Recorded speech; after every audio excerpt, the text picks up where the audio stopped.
Akshara Times, Voice of the People.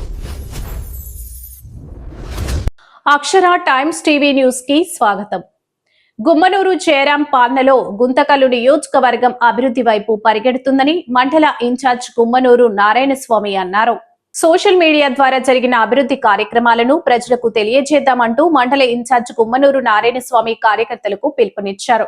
గురువారం పట్టణంలోని party camp కార్యాలయంలో మై టీడీపీ యాప్ అవగాహన సమావేశం నిర్వహించారు. ఈ సందర్భంగా ఆయన మాట్లాడుతూ గుంతకల్లు నియోజకవర్గంలో ఎన్నడూ లేని విధంగా అభివృద్ధి జరిగిందన్నారు. 18 నెలల్లోనే గుమ్మనూరు జయరాం పాలన ఏంటో జరిగిన అభివృద్ధి కార్యక్రమాలే ప్రజలు తెలియజేస్తామన్నారు. కావున ప్రతి కార్యకర్త నియోజకవర్గంలో జరిగిన ప్రతి అభివృద్ధి కార్యక్రమాన్ని ప్రజలకు తెలిసేలా తీసుకోవాలన్నారు. ముఖ్యంగా సోషల్ మీడియా వేదికగా కార్యకర్తలందరూ దూసుకుపోవాలని పిలుపునిచ్చారు. అందులో భాగంగా మై టీడీపీ యాప్ గురించి ప్రతి కార్యకర్తకు ఈ విధంగా వివరించారు. ఈ కార్యక్రమంలో జిల్లా ఉపాధ్యక్షులు గుమ్మనూరు వెంకటేష్, టౌన్ ప్రెసిడెంట్ గుణశేఖర్, కౌన్సిలర్లు, మండలి క్లస్టర్ ఇన్ఛార్జీలు, కార్యకర్తలు పెద్ద ఎత్తున హాజరయ్యారు. ఈరోజు ఈ కార్యక్రమానికి వచ్చేసిన మన కేసీఆర్ ఆర్ఎన్ గారికి, సీనియర్ నాయకులైతేనేమి, కార్యకర్తలైతేనేమి, తెలుగుదేశం కుటుంబ సభ్యులందరూ కూడా పేరు పేరున హృదయపూర్వక ధన్యవాదాలు. ఒక పార్టీ సిద్ధాంతాలతో పుట్టిన పార్టీ, రాష్ట్ర ముఖ్యమంత్రి నారా చంద్రబాబు నాయుడు గారి మామగారు అయినటువంటి ఎన్టీఆర్ పార్టీ ఈరోజు ఒక ప్రాంతీయ పార్టీగా దేశంలోనే తెలుగుదేశం పార్టీని నడిపించిన వ్యక్తి ఎన్టీ రామారావు గారు.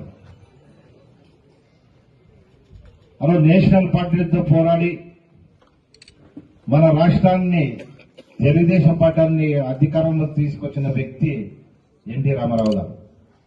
ఆ రోజు నుంచి ఈ రోజు వరకు మనం ఒక సిద్ధాంతాలతో పార్టీ పని ముందుకెళ్తామని, పార్టీ నాయకుడు, పార్టీ కార్యకర్త గౌరవంగా ఉండాలి, ఆ గౌరవానికి ఎలాంటి తగ్గకూడదనే ఈరోజు మన పార్టీ రాష్ట్ర ముఖ్యమంత్రి నారా చంద్రబాబు నాయుడు గారు నడుపుతా ఉన్నారు.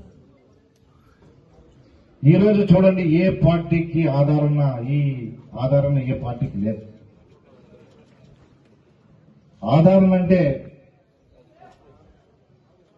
నేషనల్ పార్టీతో పోరాడి, కాంగ్రెస్ పార్టీతో పోరాడి అధికారంలోకి తీసుకొచ్చి ఈరోజు పార్టీ సిద్ధాంతాల్లో కూడా తనదైన ధీటుగా మన పార్టీ నడుపుతా ఉన్నారు.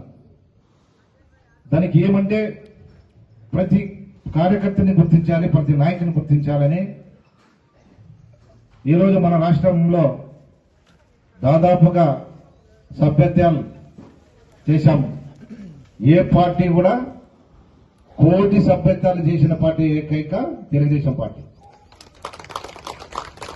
ఇవన్నీ చెప్పుకుంటుంటే మనిషికి ఎట్లుంటుందంటే జోస్, ఆషామాషి కాదు. ఈరోజు ఆ రోజు నందమూరి తారక రామారావు గారు నుంచి కూడా ప్రతి 2 సంవత్సరాల కోసం మహానాడు అని చెప్తారు. మహానాడు ఎందుకు పెడతారు చెప్పు?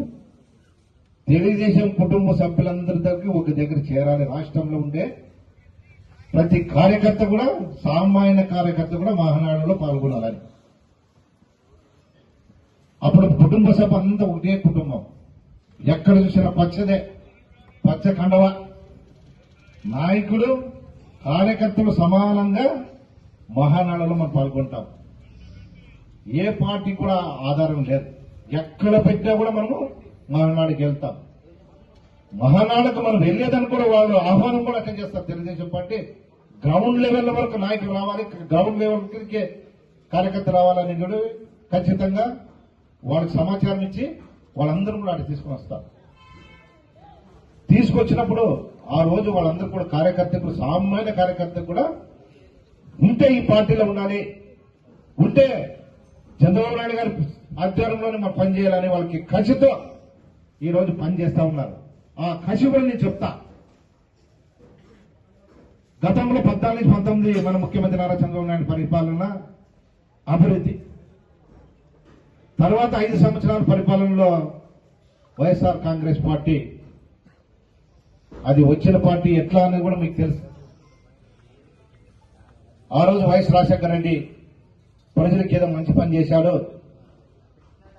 ఆకాశస్మరణ అయిన తర్వాత కొడుక్కి సీట్లోకి వచ్చిన తర్వాత ఏదో ఒకటి చూస్తాం, ఆయనలోకి చూస్తామని చెప్పి ప్రజలు నమ్మిన 5 సంవత్సరాలు నీకు వాళ్ళకి గెలిచి ముఖ్యమంత్రిగా చేస్తే